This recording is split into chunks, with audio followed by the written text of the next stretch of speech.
I used to be the all-powerful heir of the elite financial circle. I casually saved a Mafia princess who was being hunted down by her family. I hid her in my private villa, personally applying her medicine and teaching her political strategy.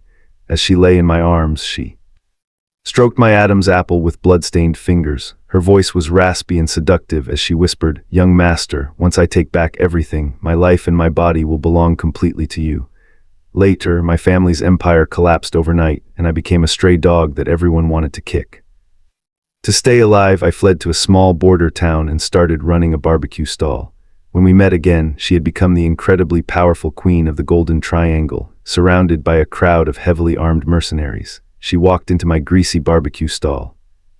Terrified, I buried my face in the thick smoke, fearful that she would recognize me, but she walked straight up to me, tilted my chin up with the barrel of her gun and breathed hotly against my ear. "Boss, have you had your fun yet? If you don't come home with me right now, I'll level this entire place and then tie you up and lock you to my bed. Boss, 10 skewers of pork kidneys, extra spicy." A loud, greasy shout snapped me out of my brief daze. I gave a quick shout of acknowledgement, skillfully grabbed a handful of skewers and tossed them onto the charcoal fire.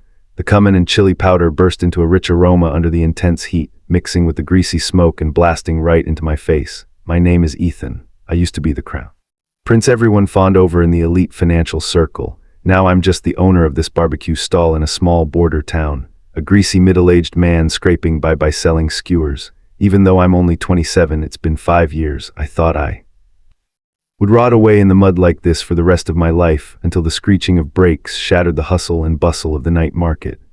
A dozen top-tier luxury black cars, like a pack of silent giant beasts, surrounded my tiny little barbecue stall so tightly that not a drop of water could leak out. The customers were so frightened they went dead silent, poking their heads out to watch with a mix of curiosity and fear. The car doors swung open in perfect unison, and dozens of burly men in black suits and sunglasses stepped out, holding gleaming guns openly in their hands. With an aura of absolute oppression, they swiftly cleared out the entire street. The customers who had just been shouting orders at me ran away, scrambling and crawling over each other. Tables were overturned and beer bottles shattered all over the ground. I froze on the spot, still clutching a handful of uncooked meat skewers in my hand, my heart pounding so violently in my chest that it felt like it would burst out of my throat. She actually came after all. My instinct was to hide, burying my face even deeper into the choking thick smoke, hoping it would serve as my camouflage. But those custom-made black high heels still stopped with absolute precision on the greasy ground right in front of me. The tips of her shoes were polished to a brilliant shine, looking completely out of place in this filthy mess. I didn't dare to look up, able to catch only the familiar cold and sharp scent of her perfume, forcing its way aggressively into my nose, instantly overpowering all. The greasy smoke and the smell of cumin. It was her favorite rose of no man's land. "Boss," she spoke, her voice cold, sharp, and carrying a faint, barely there smile that made my entire body shudder. I pretended I hadn't heard her, flipping the meat skewers in my hand even faster. A drop of hot oil splattered onto the back of my hand, burning with an agonizing sting. "Business seems good," she said again. A hand clad in a black leather glove reached over, snatched the skewers from my grip, and carelessly tossed them onto the ground. Then a piece of cold, hard metal pressed against my chin, forcing me to lift my head. It was a gun barrel. I finally saw her clearly. Her face was just as stunningly beautiful as ever, but the innocence and youth from 5 years ago had completely vanished, leaving only a cold, regal aura of a queen who looked down on everyone. She looked down at me, scrutinizing me as if she were staring at a rat in a gutter. In those beautiful eyes of hers, a thick, intense possessiveness swirled, one that I couldn't quite fathom. "Ethan," she called my name, forcing out every single syllable as if squeezing them through her teeth. "We haven't seen each other in 5 years, and look at how you've turned yourself into this wretched mess." I parted my lips to speak, but my throat was so dry that no sound came out. A wave of intense shame washed over me, completely submerging me. The check t-shirt I wore was completely covered in grease stains, and my hands were riddled with countless burns and calluses, my entire body radiating a heavy, inescapable smell of kitchen smoke. Meanwhile, she was glamorous, radiant, and absolutely arrogant. An insurmountable chasm loomed wide open between us. She lightly traced her gun barrel along my jawline, stroke by stroke, her movements both intimate and incredibly dangerous. "Have you had your fun yet? If you don't come home with me right now, believe it or not, I'll level this entire place and then tie you up and lock you to my bed." Her words caused my face to instantly flush crimson, a mix of burning humiliation and raw embarrassment. Around us, her heavily armed bodyguards watched everything unfold with entirely blank expressions. I felt exactly like a clown who had been stripped completely naked in public. "Scarlet," I forced her name past my lips with great difficulty. "Just let me go, please." She looked as if she had just heard the most ridiculous joke in the world and let out a low, soft laugh. "Let you go." She pulled back her gun, but in the very next second she suddenly lunged forward, roughly grabbing me by the back of my neck. "When you saved me 5 years ago, why didn't you think about letting me go then?" Before I could answer, she shoved me forward with a sudden thrust, and commanded the bodyguards beside her, "Take him." The two bodyguards stepped forward immediately, flanking me on both sides, and hoisting me up like a helpless chick. I thrashed against their grit for a brief second, but they pinned me down so tightly that I couldn't move an inch, and just like that, I was thrown into the back of a Rolls-Royce in the most humiliating manner imaginable. The door of the Phantom slammed shut, cutting off the entire outside world. The interior of the car was scented with expensive auger wood, which clashed violently with a heavy stench of grease and smoke clinging to my clothes. Scarlet sat directly across from me, elegantly crossing her legs as she stared at me coldly. A deathly silence filled the car. I stared down at my hands, which were entirely covered in thick calluses and painful burn scars. Ashamed and deeply self-conscious, I tried to hide my hands inside my sleeves, but she suddenly leaned forward, reaching out to place her hand over the back of mine. Her hand felt incredibly cold, her skin impossibly smooth. As if I had just been badly burned, I jerked my hand away violently. Scarlet's movements froze instantly. She lifted her head and stared unblinkingly at me, causing the temperature inside the car to seemingly plummet to a freezing point. The car finally pulled up right outside the grand entrance of the most luxurious hotel in the entire city.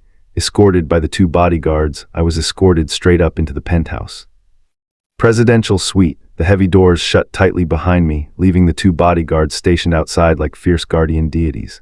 Scarlet removed her tailored blazer, revealing the delicate silk chamisole underneath. She sank lazily back into the plush sofa, pouring herself a glass of rich red wine. Then, examining me exactly as if inspecting a piece of property, she looked at me and said, "Go wash yourself clean." She spoke in a sharp, commanding tone as a brand new silk bathrobe was tossed right at my feet, standing right in front of the massive floor-to-ceiling mirror. I stared at the utterly dejected, pathetic, and thoroughly humiliated man looking back at me. It was me, and yet it didn't look like me at all. I had honestly believed that all of my pride had long since been ground down completely by 5 years of scraping by at the very bottom of society. But at this very moment, I finally realized that it had only been buried deep down in the absolute depths of my heart, and Scarlet was digging it back out in the cruelest way possible, viciously trampling it under her feet. It took me a very long time to finish washing up with every layer of grime I scrubbed off. It felt as though I were peeling away a layer of the camouflage I relied on to survive. When I walked out wearing that completely off-place silk bathrobe, Scarlet was standing by the window holding a wine glass. Hearing the noise, she turned around and walked toward me step by step, her high heels pressed into the carpet without making a sound. Yet each step felt like it was pounding directly on my heart. She came to a stop right in front of me, the crimson wine swirling in her glass, reflecting the dark, unreadable light in her eyes. She reached out with her other hand, resting her icy fingertips against my chest. "It's been 5 years, Ethan." Her voice was very soft, carrying a faint sigh. "Your spine is still just as stiff as ever." My body froze like a block of stone. I didn't dare move, nor did I dare breathe. I didn't know what she was going to do next, repay a kindness or seek revenge. Or maybe she just wanted to see her former savior in his current pathetic state to satisfy her own twisted pleasure. Scarlet's fingers slid all the way down my chest, stopping right at my abdomen. There was an old scar there left behind 5 years ago when I covered her escape. "Does it still hurt?" No emotion could be heard in her voice. I didn't answer, but the rigidity of my body gave everything away. She withdrew her hand, turned around, and pulled a card out from the coffee table drawer. She slapped it onto the table. It was a black card, the kind with no credit limit. "The pin is your birthday." She looked at me. Her tone is casual, as if she were commenting on the nice weather today. "Forget about that pathetic stall of yours. Follow me from now on." The blood instantly rushed to my head. Humiliation, anger, and an indescribable trace of disappointment exploded within my chest. I thought she would at least ask me how I had been doing these past 5 years. But I had forgotten. We were no longer from the same world. In her eyes, my current destitution could probably be easily solved with money. Is Her Majesty the Queen paying back a debt of gratitude? I let out a cold laugh, my voice incredibly raspy. Or is she just keeping a dog? Slap. Her expression changed instantly, and she whipped a fierce backhand across my face. The force was so great that it snapped my head to the side, and I immediately tasted the metallic tang of blood at the corner of my mouth. Ethan, her voice was filled with suppressed rage as she grabbed my wrist, squeezing with so much force, it felt like she would crush my bones. Don't throw my generosity back in my face. The sharp pain cleared my head a bit. I forcefully shook off her hand and turned around, wanting to leave. Do you really think you can still walk away? Her icy voice echoed from behind me, and the two bodyguards instantly blocked the exit at the door. She wrapped her soft body tightly around me from behind, pressing against my rigid back, yet her voice remained utterly devoid of warmth. 5 years ago, you hid me away in your villa and wouldn't let me step a single foot outside. Now it's my turn. I felt a wave of suffocation, not from her embrace, but from the despair of being completely controlled and stripped of all my freedom. I don't need your charity, I said, emphasizing every single word. Each syllable sounded like it had been dragged out of an ice cellar. Let me go, Charity. She let out a low laugh against my ear, a laugh tainted with a wounded, angry shadow. I am simply taking back what belongs to me. She violently spun me around, forcing me to face her. Her bloodshot eyes flashed with a mad, obsessive paranoia. Have you forgotten what you said to me? You said my life belonged to you. Now that I'm back, I'm going to take your body, your heart, and everything you have back. Looking at her near-manic state, my heart throbbed with a sharp ache. How did we end up like this? Was the girl who once trembled in my arms, promising to give me her life, and the Queen standing before me now, using money and power to humiliate me? Were they truly the exact same person? Scarlet, I took a deep breath, forcing my voice to sound as calm as possible. 5 years is long enough to change a lot of things. I am no longer the Ethan from back then, and you are no longer the you from back then either. We are even. Even. She chewed on those words, the fury on her face gradually fading away. In its place came a bone-chilling coldness. You think we're even just because you say so. I didn't want to argue with her anymore. I violently tore open the collar of my bathrobe, revealing the hideous scar across my chest. The scar ran all the way from my left shoulder down to my abdomen like a grotesque centipede sprawling across my skin. Is this? I pointed at the scar and locked eyes with her enough to pay you back for your life. Scarlet's pupils contracted violently. She stared dead at the scar as if trying to look right through it. Every single expression on her face, the dominance, the anger, and the paranoia vanished in an instant, leaving behind nothing but utter helplessness and agony. This was the first time she had broken her facade in front of me. She reached out, her fingertips trembling as she tried to touch the scar, yet she didn't dare to make contact. Is that from back then? Even her voice was shaking. I pulled my collar back together, hiding that hideous mark along with the absolute last shred of my dignity. Yes, I closed my eyes, not wanting to look at her anymore. So we owe each other nothing. The room fell into a deathly, suffocating silence. I could hear her rapid, suppressed breathing. A long time passed, so long that I thought she was finally going to give up. Suddenly, she spoke. It's not enough. Her voice was very soft, yet it carried an absolute, unquestionable determination. It's nowhere near enough. How could a single scar be enough to pay me back for my life? Ethan, what you owe me can never be paid off in this lifetime. I snapped my eyes open and looked at her in sheer disbelief. What on earth did she want from me? The pain in her eyes had completely vanished. In its place was a deeper, terrifying obsession that sent a shiver down my spine. She seemed to have severely misunderstood something. Ding-dong, the sound of the doorbell shattered the suffocating standoff in the room. Scarlet instantly regained her regal, queenly composure. She shot me a cold glance. Stay here and don't move, she walked over to open the door. A man was standing outside. He was immaculately dressed in a suit, looking thoroughly sophisticated and refined, holding an elegant insulated food container in his hand. Scarlet, I had the hotel kitchen prepare some late-night soup for you. The man's voice was gentle, his eyes filled with an obvious, deep adoration.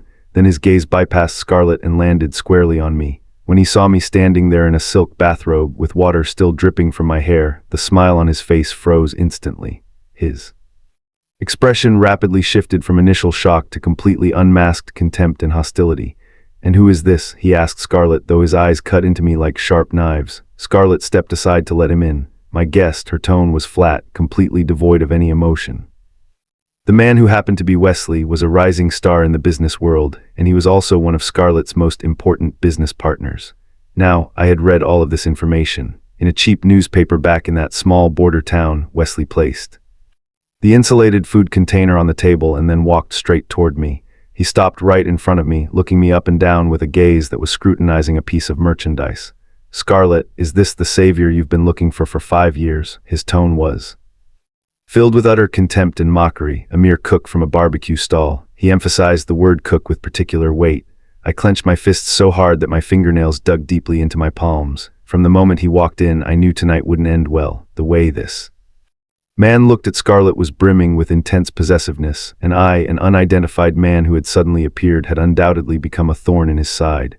"Wesley," Scarlett's voice turned ice cold, "watch your mouth." Yet Wesley acted as if he hadn't heard Scarlett's warning. He even made an exaggerated gesture with his hand, fanning the air in front of me. "Stinks of grease and smoke, how cheap." He let out a soft laugh and leaned closer to me, speaking in a voice only the two of us could hear.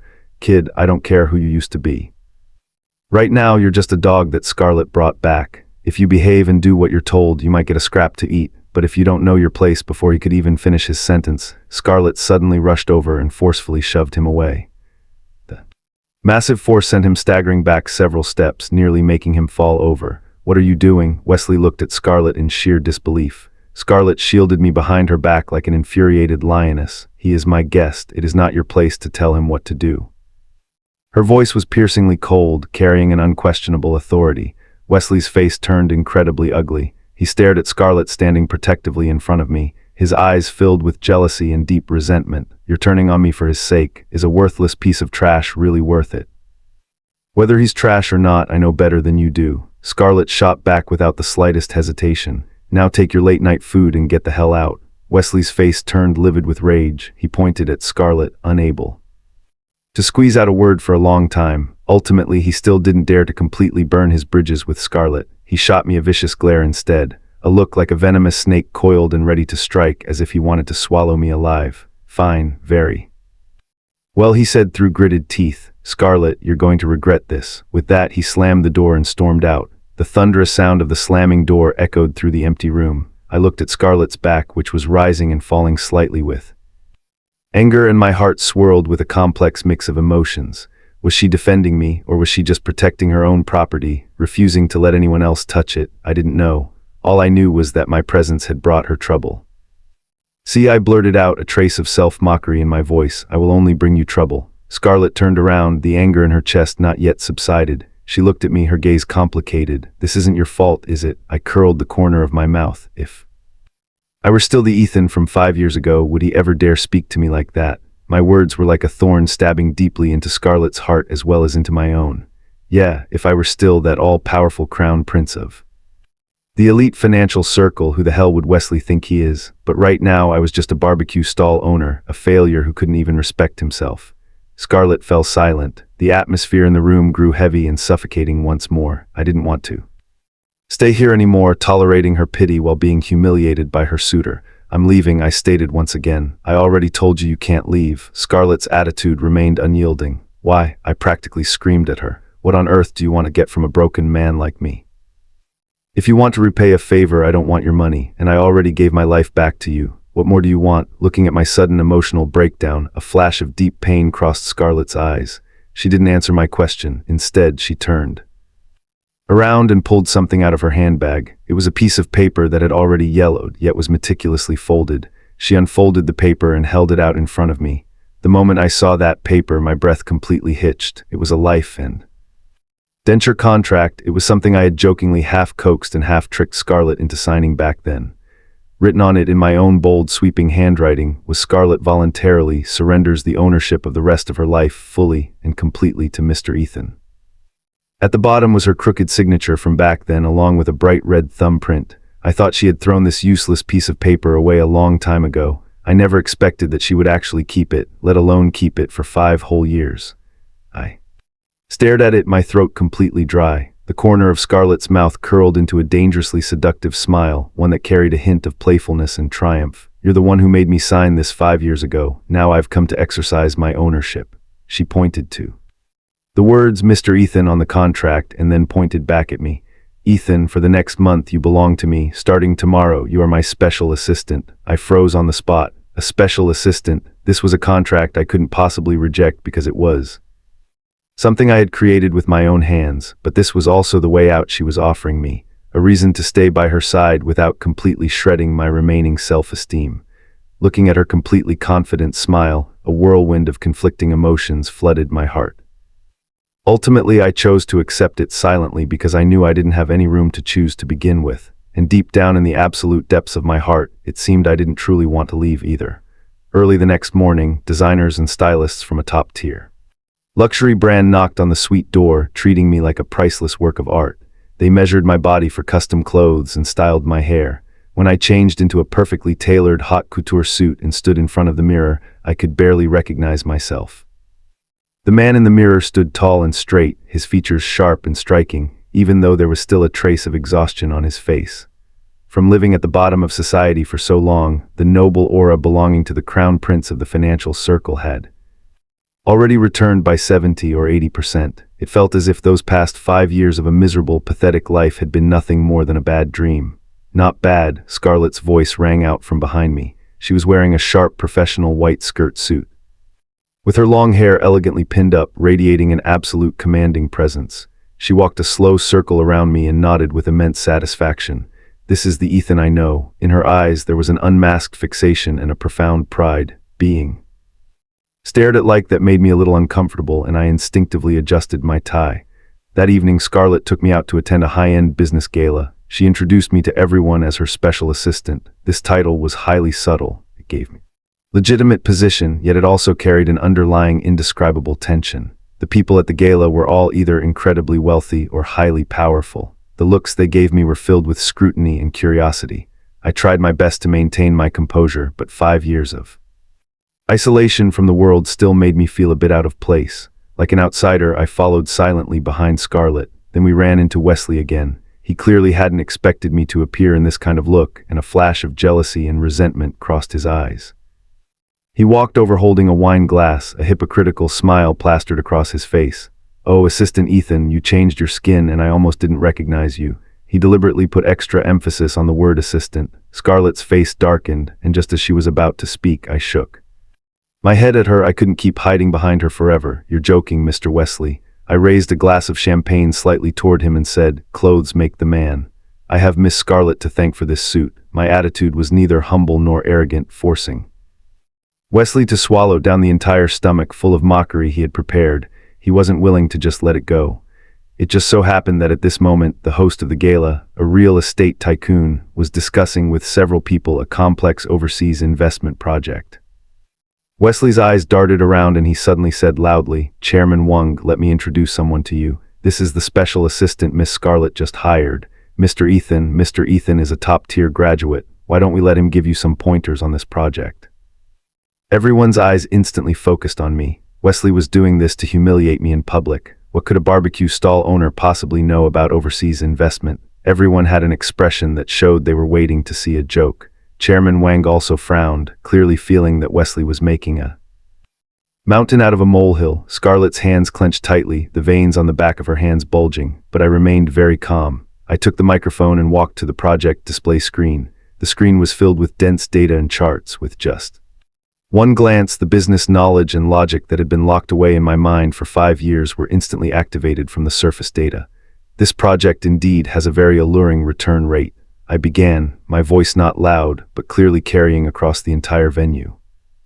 "But you have overlooked 3 fatal loopholes." I picked up the laser pointer and pointed at a data point on the screen. First, exchange rate risk. Your profit estimates are based on the current exchange rate, but the target country's political situation is unstable, and its currency carries massive depreciation risk. Once it depreciates by more than 5%, the entire project will turn from a profit to a loss. Second, legal traps. The Local Land Privatization Act has hidden clauses.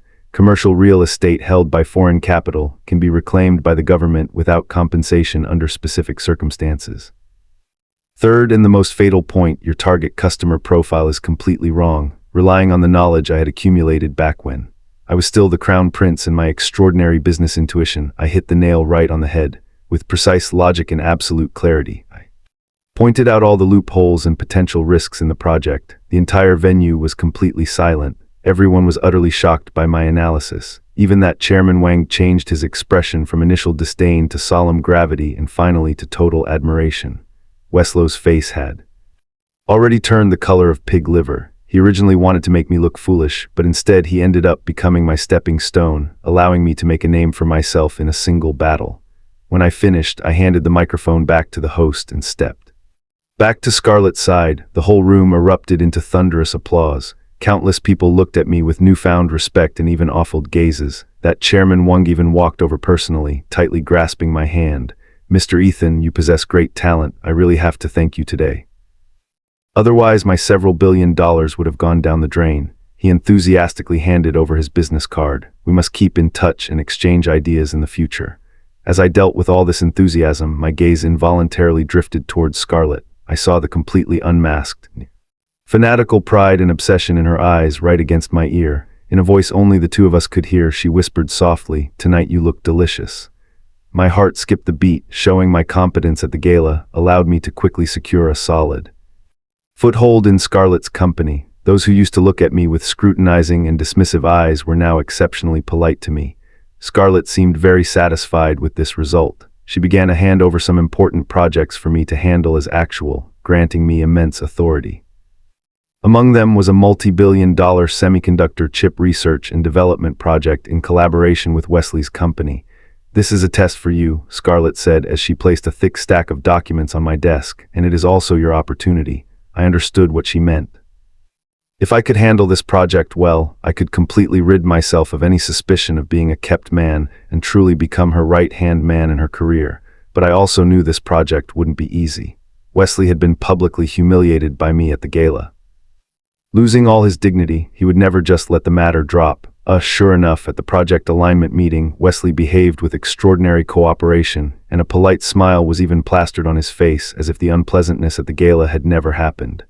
"Assistant Ethan, please guide me well in the future." He proactively extended his hand to me. I reached out to shake it. His palm was completely cold, and deep in his gaze there was a trace of hidden malice that was hard to detect. "You're being too polite, Mr. Wesley. Let's learn from each other." Over the next few days, the project progressed with extraordinary smoothness. Wesley's company provided all the required data and technical support. Our team also quickly came up with the initial cooperation plan. Everything was so smooth, it felt a bit abnormal, relying on the intuition I had developed from years of weathering storms in the business world back then. I felt a wave of unease. How could a petty person who seeks revenge for every grievance like Wesley possibly swallow that insult so easily? There must be a trap behind this. I reviewed all the contract data and technical documents over and over again, dozens of times. Finally, late one night, I discovered a loophole that was almost impossible to detect in a core technical parameter that Wesley provided to us. He had altered a single digit 6 places after the decimal point. This alteration was extremely tiny and wouldn't expose any problem during routine testing at all.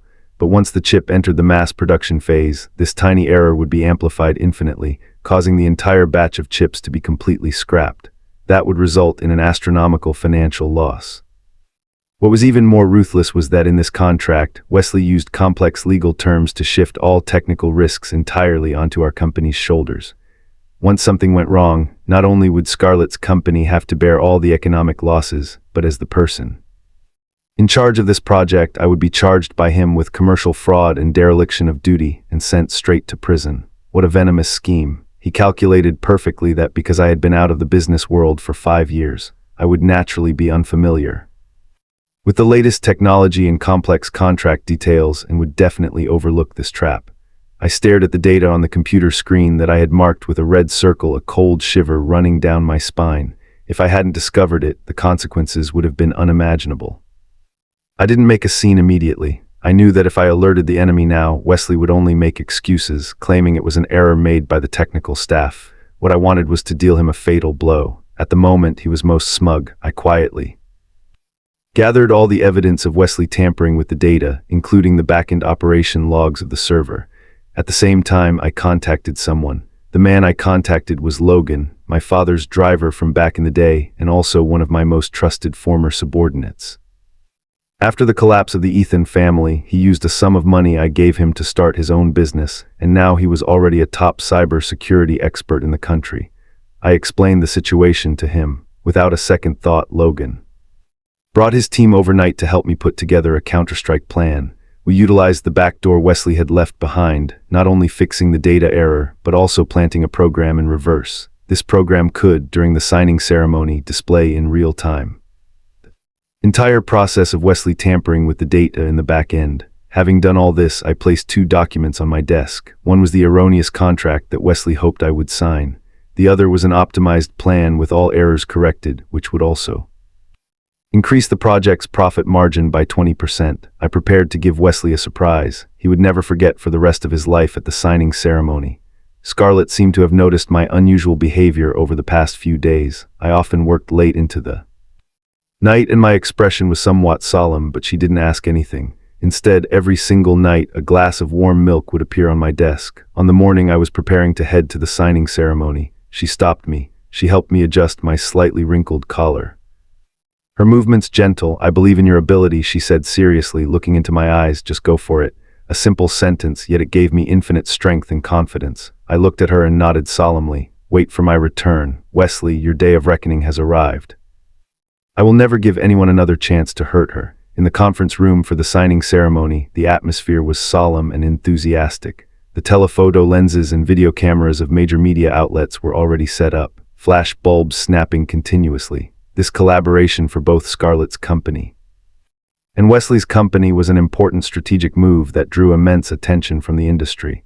Wesley sat opposite me in high spirits. He frequently waved to the media reporters, the smugness on his face impossible to hide. The way he looked at me was filled with a cat-and-mouse amusement and pity. He must have thought that I, the former crown prince, would be completely ruined by his hands today.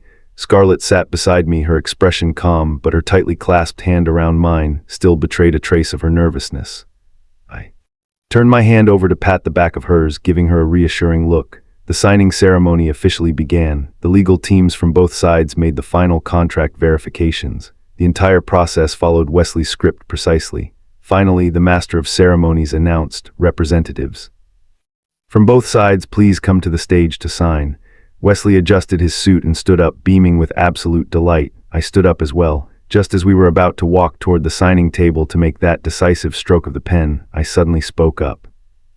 "Hold on a moment." My voice wasn't loud, but in the quiet venue it sounded like a sudden clap of thunder, and everyone froze, looking at me in confusion. Wesley's smile stiffened on his face. "Assistant Ethan, what is the meaning of this?" He frowned, his tone displeased. "Do you have some objection to the contract? Haven't our legal teams already confirmed that there are no issues with the contract itself?" I looked at him with a slight smile. "What has an issue? Are the technical parameters behind this contract?" The moment my words fell, Wesley's expression instantly changed, but he quickly composed himself and scolded harshly. "What nonsense are you talking? All technical parameters have been jointly tested by our technical teams on both sides. How could there possibly be an issue?" He struck first to falsely accuse me, turning around to bite back. "I think you're just pretending to know what you're talking about, trying to play to the crowd here and disrupt our signing ceremony, aren't you?" He attempted to muddy the waters, this way to deny me any opportunity to explain. Unfortunately, I wasn't going to give him that chance anymore. Whether it's nonsense or not, everyone can see for themselves. I ignored his shouting and simply snapped my fingers calmly. The large screen at the back of the conference room lit up instantly. What appeared on the screen was not the originally scheduled background presentation for the ceremony, but a computer back-end operation interface. Lines of bright red code flickered, which was the program Logan's team had planted. The screen clearly displayed an IP address that late at night 3 days ago had logged into the core server of Wesley's company and precisely modified a document named Core Parameters of the 7th chip. The data before and after the modification were displayed side by side, and that difference in the 6th decimal place was amplified countless times, standing out conspicuously before everyone. The people present were all industry experts, and they instantly understood what this implied. The venue erupted into an uproar. Wesley's face, the moment he clearly saw the content on the screen, turned as pale as paper. His entire body trembled, pointing at me with quivering lips, unable to utter a single word. I didn't stop. I picked up the microphone, my voice cold and clear. "Mr. Wesley, do you want to say that this was an error made by the technical staff? It doesn't matter. We also have a server login log right here." The screen display switched and the login account for that day, the operator and the Wi-Fi name connected during the operation were all displayed with absolute clarity. The Wi-Fi name was precisely that of Wesley's office. The evidence was solid, leaving no room for denial. Wesley's legs went weak and he slumped into his chair, his face ashen. The lenses of all the media outlets frantically focused on him. The representative of the partner side turned livid, standing up and pointing at Wesley as he cursed angrily. "Wesley, to think he would use such despicable means. Our company will absolutely never collaborate with an unprincipled enterprise like yours." Looking at Wesley's pathetic state as everyone turned on him, I felt not the slightest bit of sympathy. I pressed the next button on the remote control. I drew everyone's attention right back to me. Although we ran into a little surprise just now, this doesn't mean there's no turning point for our collaboration. On the massive display screen, a brand new project plan suddenly appeared. It was the optimized plan. I had stayed up all night working on my counter-strike strategy. This is an optimized version our team developed based on the original blueprint. Not only have we bypassed the technical trap that Mr. Wesley, just try the plant, but by optimizing the core algorithms, we can also boost the project's final profit margin by another 20%. I presented my proposal with a voice that was solid and resonant. The partner Representative's eyes lit up instantly. He snatched the document, becoming more astounded the more he read and more exhilarated the deeper he looked. "Genius. This is an absolute stroke of genius." He made a decision on the spot. "We have decided to immediately terminate all cooperation with Wesley's company. Furthermore, we hope to adopt your proposal, Mr. Ethan, and form a deeper strategic alliance with Scarlett's company." The entire room erupted into applause that was even more thunderous than before. Everyone turned their gazes toward me, filled with deep admiration and awe, because of his commercial fraud and malicious sabotage. Wesley was directly escorted out by the security guards. As he was being dragged away, he still glared at me viciously with a look of pure malice, hurling filthy curses past his lips. But I didn't care anymore. I met Scarlett's burning gaze. She walked up right beside me, and under the watchful eyes of everyone present, she gave me a tight, powerful embrace. Then, in a tone that bordered on boasting, she whispered right against my ear, addressing both me and everyone else, "Welcome back, my Mr. Ethan."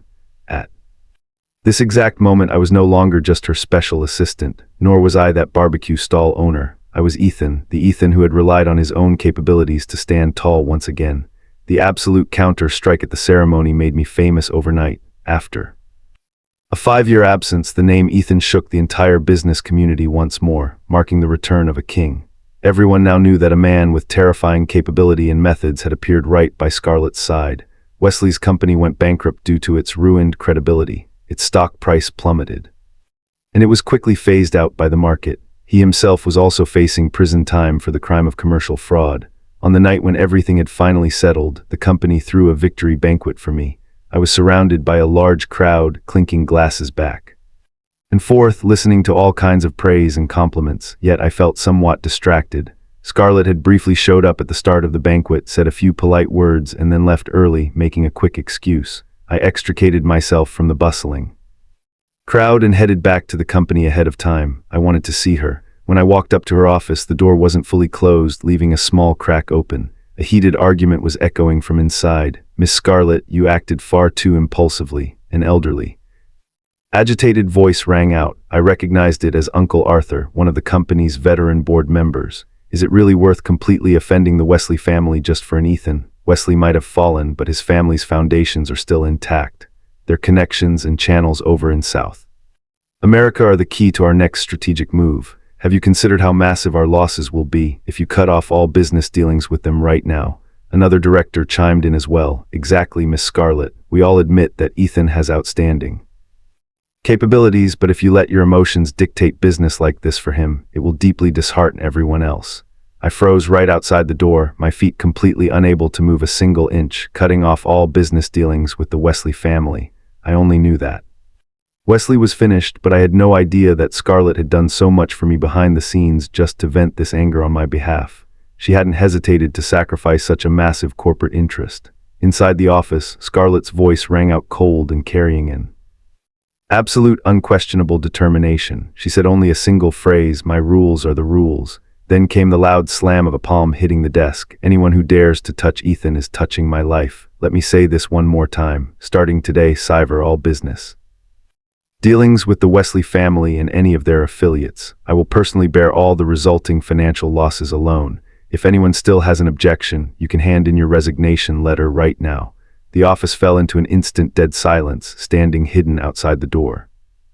My heart felt as though it were being squeezed tightly by an invisible hand. Shock, deep emotion, and an indescribable trace of heartache surged inside my chest. It turned out she had always been using her own way to clear all obstacles for me, holding up a protective sky over my head, yet I was still caught up in my own ridiculous pride, suspecting that she was offering charity and trying to humiliate me.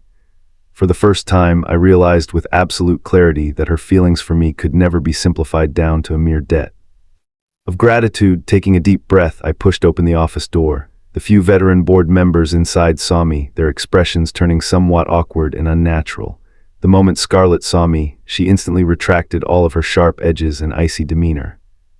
Her gaze softened in a split second, as if the ruthless, decisive queen who had just intimidated the entire room was merely an illusion.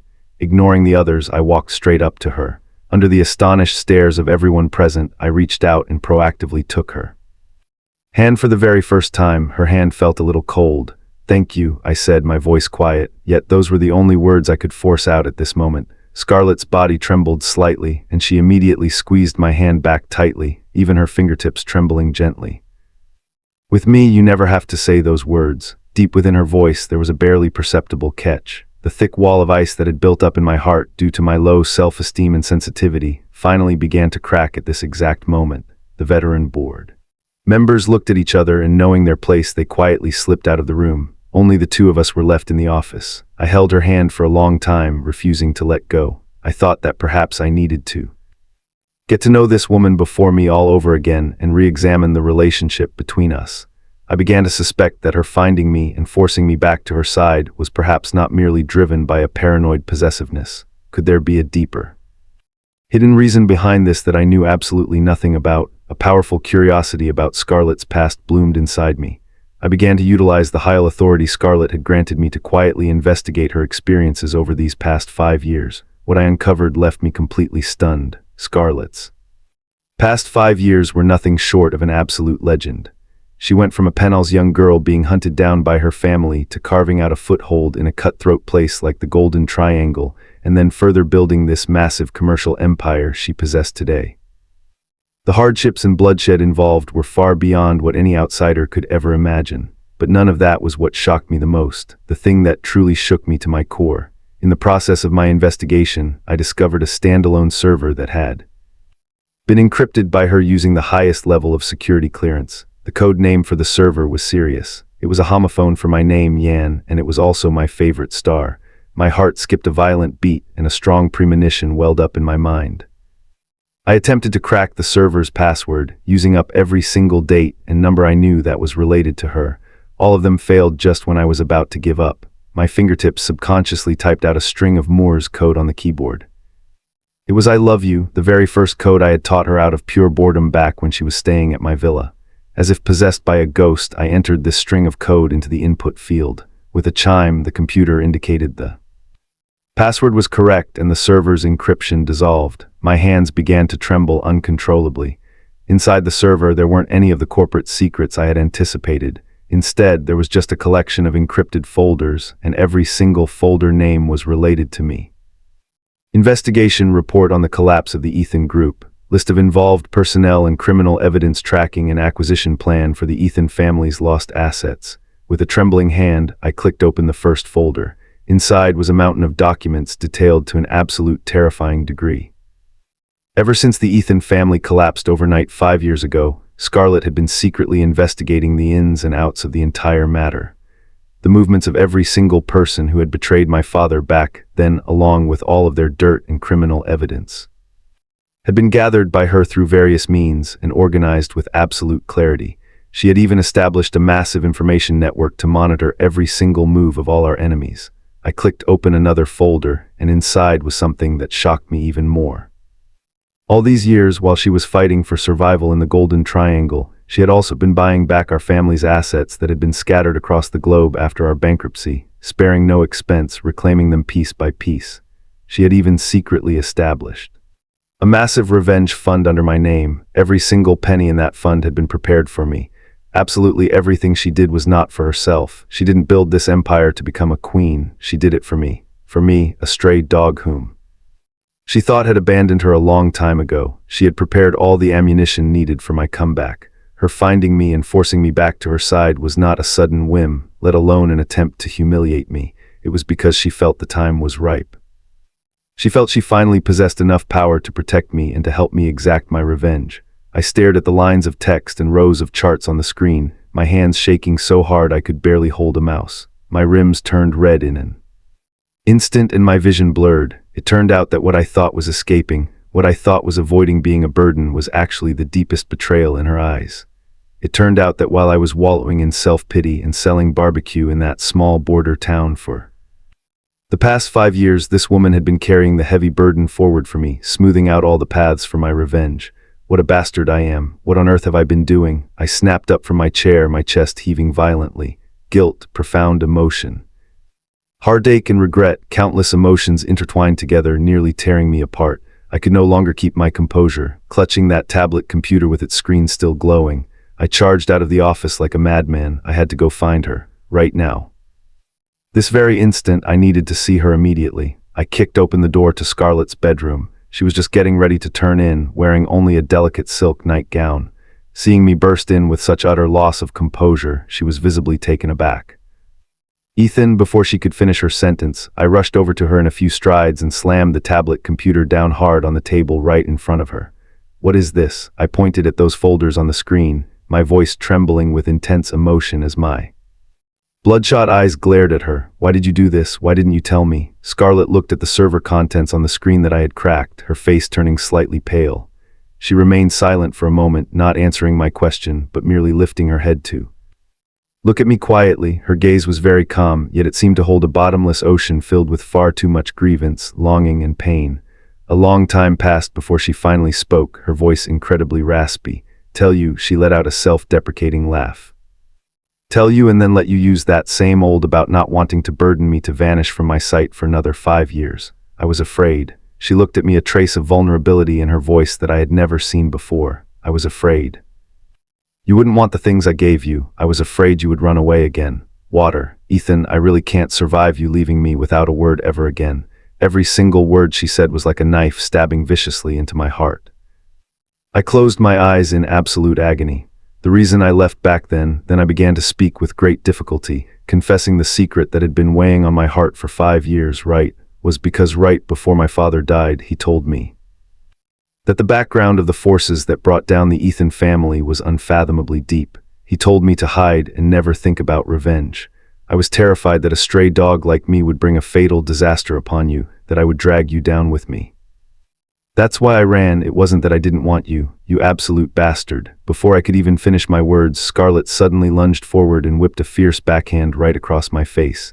This slap was heavier and harsher than the one back at the hotel, but immediately after, her tears spilled over without any warning, and like a crazy woman, she began pounding on my chest with her fists, striking with so much force it felt as if she wanted to break me to pieces. You bastard, you absolute, she sobbed uncontrollably, gasping for breath as she struck me. I waited for you for 5 years. I searched for you for 5 years. I thought that once you made your comeback and achieved success and fame, you would look down on me, that you grew tired of me. I thought you had long since forgotten about a woman like me, whose hands are covered in blood. All the misunderstandings, all the hidden grievances at this exact moment completely erupted along with her tears and her fists. I let her pound on me, making no attempt to dodge, nor did I strike back. I just tightly, fiercely wrapped my arms around her, pulling her into a desperate embrace. I'm sorry. I apologized right against her ear over and over again, my voice cracking with a sob. I'm so sorry, Scarlett. I was wrong. I was truly wrong, she cried in my arms like a little girl who had lost her way, completely devoid of even a fraction of her usual queenly demeanor. Her tears were scorching hot, soaking right through my shirt and burning straight into my heart. After a long while, her crying gradually subsided, leaving only muffled, suppressed sobs. She lifted her head up from my chest, her eyes completely red and swollen. The sharp edge in her gaze had completely melted away, leaving behind only an endless deep affection and an intense trembling insecurity. Are you really not going to leave me again? She looked at me, her voice trembling so hard it broke. Her eyes burned with an almost startling intensity. She cupped my face in both hands, staring at me with a burning intensity. Ethan, do your words from 5 years ago still stand? I knew exactly what she was referring to. It was that promise. Once I take back everything, my life and my body will belong completely to you. I didn't offer a verbal answer. Instead, I simply leaned down and pressed a deep, heavy kiss against her cool yet incredibly soft lips. This kiss carried 5 years of yearning, 5 years of misunderstandings, 5 years of agony and profound regret. It also carried my current ecstasy of reclaiming what was lost, along with an absolute determination to never let go again. As the kiss finally ended, both of us were completely breathless. I rested my forehead against hers, gazing at her cheeks, flushed from lack of oxygen, and her glistening, swollen lips. From this moment on, I whispered right against her ear, using the most serious and earnest tone of my entire life, emphasizing every single word. Your life belongs to me. Your body belongs to me too. I paused for a brief second, then curled the corners of my mouth, adopting an aggressive, commanding tone to declare my absolute ownership. And you, Scarlett, along with everything that is yours, from the single strand of your hair to the tips of your toes, from this exact moment into the far future, all of it belongs entirely to me. Scarlett let out a beautiful laugh. That smile was so radiant, it felt as though it could melt an entire winter's worth of ice and snow. She stood up on her tiptoes and kissed me back. Fine, she whispered, it's a deal. The massive mountain of ice that had loomed between us for 5 long years had finally completely dissolved at this very moment. The very next day, the organizational structure of Scarlett's corporate group underwent a massive upheaval. I was no longer just the special assistant. Instead, in the capacity of co-CEO, I officially stepped into the spotlight. Scarlett and I had become a true power couple in every sense of the word. The news that Ethan, the crown prince of the elite financial circle, had returned alongside the queen of the Golden Triangle to exact their revenge was like a massive bombshell, sending shock waves throughout the entirety of high society. Those enemies who had once kicked a man while he was down and greedily carved up the Ethan family's assets now began to panic for their own safety. Our campaign of vengeance had officially commenced. I no longer harbored any reservations or hesitation. I utilized the criminal evidence Scarlett had gathered over the past 5 years, evidence more than enough to drag those people straight to hell, combined with the business strategies locked inside my mind to orchestrate our very first ambush. Our target was Uncle Arthur, the very first man to betray my father back then and the one who had devoured the largest share of the Ethan family's properties. He was a man I had once respected immensely, someone I had affectionately called Uncle for over a decade. We launched a synchronized 2-pronged assault. Scarlett mobilized her extensive network of connections to anonymously submit ironclad proof of Uncle Arthur's tax evasion and illicit trading activities to the relevant authorities. Meanwhile, I operated within the capital markets, utilizing our massive revenge fund wielded with astronomical financial resources to deliver a devastating, crushing blow to his company's stock price. First, I coordinated with several international short-selling institutions to release damning research reports, severely rattling market confidence. Then, as the stock price went into a free fall, we utilized leveraged funds to execute a hostile takeover. From start to finish, it took a mere 3 days for Uncle Arthur's corporate empire to collapse like a house of cards. 1 week later, at the company's extraordinary board meeting, I walked into the conference room in the capacity of the largest single shareholder. The moment Uncle Arthur caught sight of me, he was completely flabbergasted, looking exactly as though he had just seen a ghost. He pointed a trembling finger at me, his lips quivering violently, his face as pale as a sheet. "Ethan, aren't you supposed to be dead?" I let out a cold laugh as I walked up right in front of him, staring down at him with an imposing glare. "Uncle Arthur, I trust you've been well over these past 5 years, living off my family's stolen wealth. Have you been sleeping easily at night?" His legs buckled beneath him completely, and he slid right out of his chair, collapsing onto his knees before me. He burst into a frantic fit of tears, clutching at my legs as he begged for mercy. "Ethan, please, for the sake of the close bond our two families shared for so many years, spare me, please." I was forced into doing what I did back then. Disgusted, I kicked his hands away from me. "Our close bond when you hired a driver to crash into my father and kill him. Why didn't you care about our bond then, when you chased me out of the capital and sent hitmen to hunt me down? Why didn't you care about our bond then?" I pulled a document from my tailored suit pocket and slapped it squarely across his face. "This is your equity transfer agreement and your resignation letter. Sign it and then get the hell out. Out of respect for the fact that you were once my elder, I am leaving you a path to survive. As for the crimes you committed, you can spend the rest of your days repenting inside a prison cell." I publicly and thoroughly kicked him out of his very own company. Throughout the entire process, Scarlett sat elegantly beside me, watching the events unfold as if enjoying a spectacular theatrical play. Once everything had finally settled, she walked over to personally pour me a glass of fine champagne, holding it up gently right against my lips. Her eyes were brimming with deep admiration, utter fascination, and profound love. "Drink up, my king." I took the glass and drained it in a single gulp. This was merely the beginning. Over the course of the next 2 months, we struck with the swiftness and force of a thunderbolt, employing identical and sometimes even harsher methods, systematically eliminating every single enemy recorded on our revenge checklist. Those corporate tycoons who had once considered themselves untouchable were now being thrown into prison one after another, their reputations completely ruined. Not only did I successfully reclaim absolutely everything that originally belonged to the Ethan family, but I also completely absorbed all of those enemies' businesses. I was no longer that privileged crown prince who required the protection and prestige of his family name. I had transformed into an even more ruthless, infinitely more powerful king of revenge than I was 5 years ago. Within the entire business world, there wasn't a soul who didn't shudder at the name Ethan. Scarlett gazed at me as I sat in the grand office that had once belonged to my father, handling strategies with absolute mastery. Smiling, she walked over, wrapping her arms around me from behind. "Do you know something?" She pressed a gentle kiss against the side of my face. "Compared to that proud, high-spirited crown prince from 5 years ago, I vastly prefer this cold, ruthless king who fights for me and fights for our shared future." I spun my chair around, pulling her tightly into my embrace, settling her right onto my lap. "Then that makes you my queen." I leaned down to capture her lips in a firm kiss. We were the king and queen of this brand new world. However, both of us were acutely aware that the true final battle had not yet arrived. The mastermind hidden behind all of those intricate conspiracies, the one truly responsible for bringing down the Ethan family, was still lurking deep within the shadows. That ultimate mastermind behind our family's collapse belonged to a deeply entrenched, immensely low-profile and incredibly powerful tycoon family, the family of old Mr. Charles. His family and my grandfather had actually shared a life and death bond, making our two households multi-generational family friends, and precisely because of that history, my father had harbored absolutely no defenses against him back then, allowing that man to drive the most fatal, devastating knife right into his back.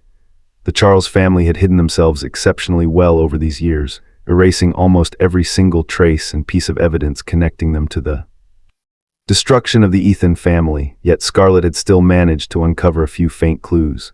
We plotted and strategized for a very long time and finally secured a perfect opportunity to confront the Charles family head-on. It was an international bidding convention for the mining rights of a diamond field in a certain African nation.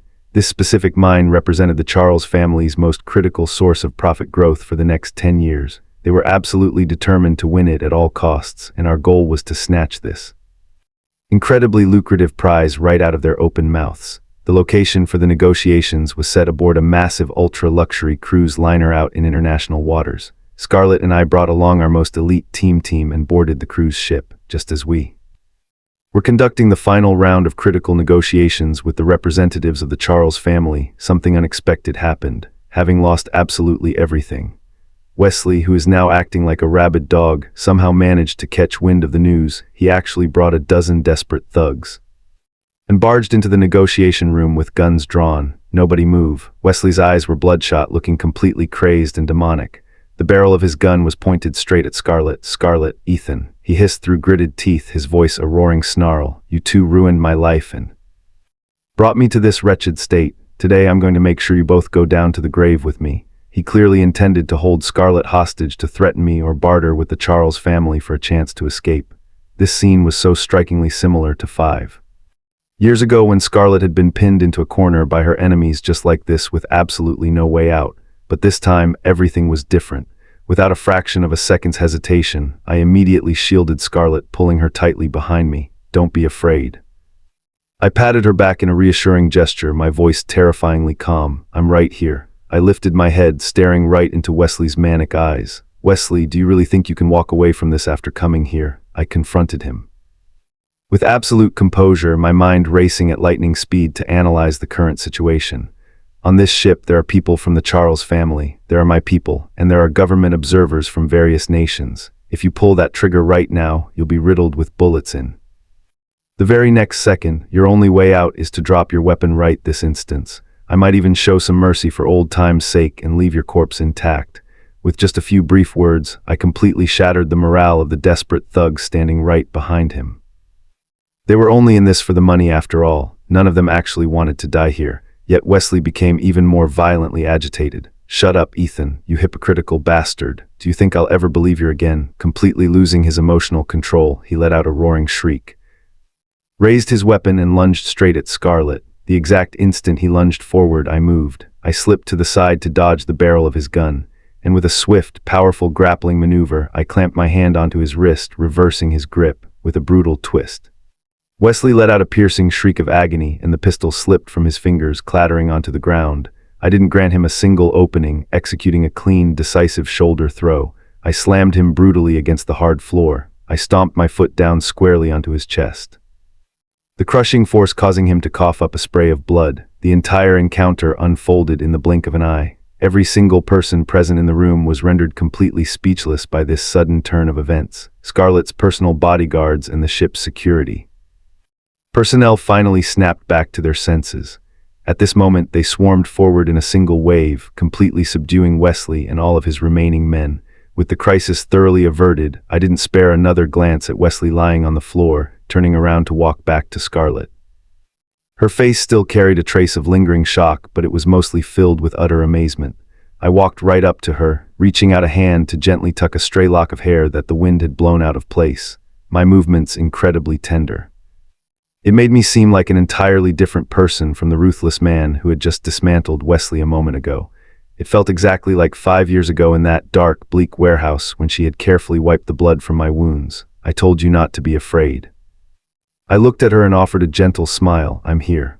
Scarlett stared back at me, staring at the man who had shielded her so securely behind his back, taking the brunt of all dangers for her sake. Her eyes shone with a brilliant, blinding light. She finally thoroughly understood that the man standing right before her no longer required her protection.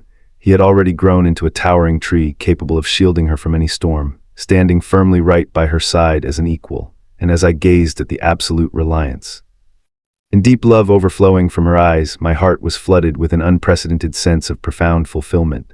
This was the true meaning of my return. The long chapter of vengeance had finally come to a close. Wesley was handed over directly to Interpol. The Charles family, heavily crippled by their loss at the bidding convention and the massive amounts of dirt we leaked right after, suffered a devastating blow to their core foundations. Ultimately, they were forced to withdraw from the competition, left barely scraping by to survive. Joining forces together, Scarlett and I not only reclaimed absolutely everything that belonged to the Ethan family, but we also expanded our corporate territory several times over. A brand new conglomerate spanning across multiple major industries was successfully built by our very own hands. I no longer required the title of the financial circle's crown prince to validate myself, because the name Ethan had itself become synonymous with the absolute pinnacle of success. Scarlett and I had become the most compelling high-profile legend of this generation. Once every single matter had been settled, I took Scarlett back to the capital city. We returned to that private villa nestled halfway up the mountain, the exact place where I had saved her life all those years ago. Everything here had been preserved exactly as it was 5 years ago. I dismissed all the household staff, and on a beautifully clear afternoon, out in the villa's back garden, I set up a familiar barbecue grill. I shed my expensive tailored suit, changing into a simple, ordinary t-shirt. Just like those days back in that small border town 5 years ago, I busy myself with the mundane task of threading meat onto skewers. Scarlett sat right nearby in a wicker chair, watching me with a radiant smile brimming in her eyes. The sunlight spilled over her form, making the scene look incredibly warm and beautiful. I painstakingly recreated the exact flavor of my old barbecue stall, grilling the skewers for her and her alone. The rich aroma of cumin and chili powder wafted through the air. I handed her the very first finished skewer of poor kidneys. "Here, try it, your majesty, see if your humble servant skills have gone downhill." Scarlett took the skewer from my hand but didn't take a bite. She simply stared at me, her gaze so incredibly tender it felt like it could melt into water. "Ethan, yeah, I don't want to be the queen anymore," she said softly. "It's far too exhausting." I set down the grilling tongs and walked over to her, kneeling down as I took her hands in mine.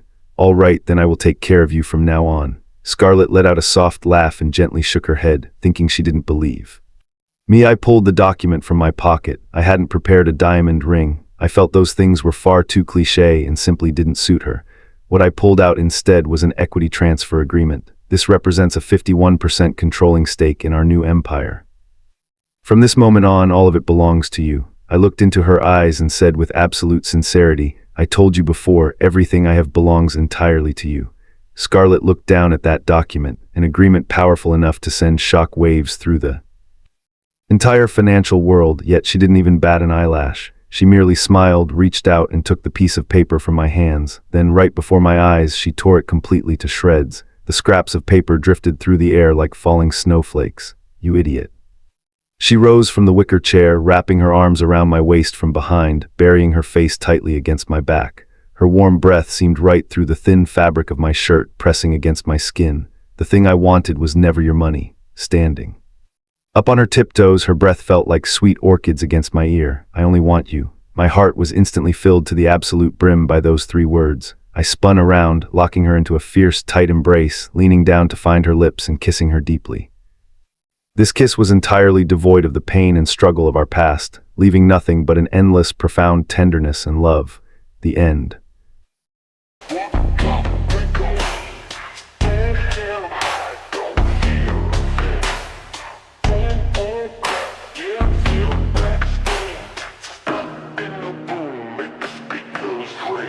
Got no brakes, I just ride. She looking back on high, bass so low, bring it fly. Say my name, gon' ride. Hard like steel, sharp like blade. Every move I get paid. Flex too real, never fade. Streets so cold, but I stay. Tall like boss, tall like a boss, tall like a boss, tall like a boss. Ride like a boss, fly like a boss, fly like a boss. Hot like a boss.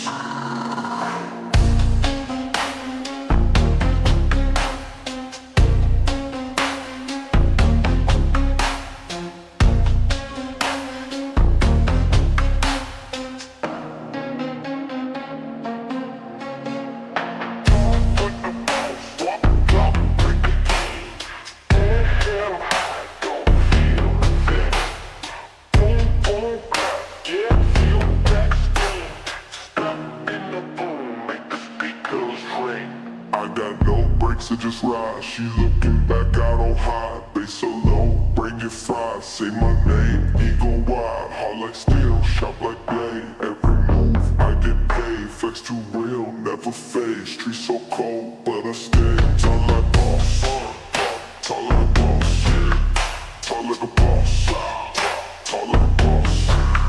Ride like a boss, fly like a boss, fly like a boss.